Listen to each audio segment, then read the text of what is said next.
এই একটি দোয়া দিনে একবার পরে যদি আপনি মারা যান, আপনি জান্নাতে চলে যাবেন, আপনি জান্নাতি মানুষ হয়ে যাবেন।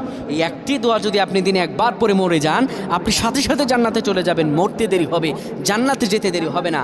প্রিয় ভাইরা আমার, অনেক সুস্থ মানুষ বাড়ি থেকে যায়, রাস্তায় অ্যাক্সিডেন্ট হয়ে মারা যায়। এই দোয়াটা আপনারা শেয়ার করে দিবেন, আমল না করেও সব পাবেন। এই যুবক, তোমার একটি শেয়ারে বাল্লিগু আন্নি ওয়ালা আয়া, রাসূল বলেন তুমি একটা হাদিস জানবা, অপরকে জানিয়ে দিবা।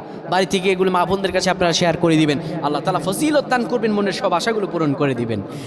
কোনো ব্যক্তি যদি সকালবেলা সাইয়্যিদুল ইস্তেগফার পরে আর মাগরিবের পরে সাইয়্যিদুল ইস্তেগফার পরে দিনে আর রাতে যে কোনো সময় ব্যক্তি মারা যায়, আমার আল্লাহ রাব্বুল আলামিন সে মরতে দেরি হবে, জান্নাতে যেতে দেরি হবে না।